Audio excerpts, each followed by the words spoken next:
Bapatla దుర్గాన్ guys, మా ఇంటికి ఎవరైనా రావాలనుకుంటే వచ్చేయండి. హలో మామ, నేను మీ సోను. పొద్దున్న కాలేజ్కి అయితే బయలుదేరేసాం మామ. వీడు మా వ్యాన్ కాకపోయినా మా వ్యాన్ ఎక్కాడు మామ. కాలేజ్కి అయితే వచ్చేసాం మామ. రాగానే మా బండి కాడికి కనిపించాడు మామ చాలా రోజుల తర్వాత. ఆడు వచ్చాడంటే పెద్ద తలనొప్పరా, వచ్చేసాడు రాడు. పాపం మా ఆశాడికి ఈ రోజు ల్యాబ్ ఉందంట మామ. ఎవరితో రికార్డు లేపేసి వాడు నేమ్ రాసుకుంటున్నాడు వైటర్ తో కొట్టేసి. నా పేరు షిన్చాన్, నాకు లేదు టెన్షన్, చీకటంతా నాకు అసాల్ట్, ఉదయం తెలుస్తుంది రిజల్ట్, జంప్ చేస్తే ఆడైనా రికార్డు లేపేసి వాడి పేరు రాసుకున్నారు మామ. వీళ్ళైతే ఏకంగా సార్లు సైన్లు పెట్టేస్తున్నారు చూడండి ఒకసారి.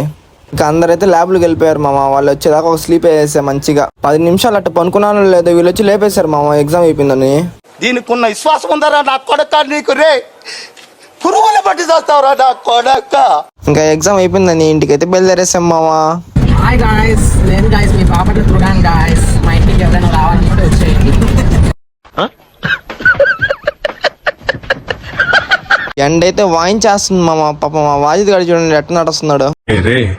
నేనే బెటర్ రా, కాస్త వెనక ముందు ఆలోచన. ఇంటికి వచ్చేసి ప్రశాంతంగా పనుకుంటా ఉంటే మా బండ వాజిద్ లేపుకొని తీసుకుని వచ్చేసాడు మామ క్రికెట్ ఆడదామని. వీడికి మాత్రం క్రికెట్ రాదు కానీ మళ్ళీ షో చేస్తున్నాడు. ఇంకా కేఫ్కి అయితే వచ్చేసాం మామ క్రికెట్ ఆడుకొని. సరే మామ, రేపు కలుద్దాం, బాయ్.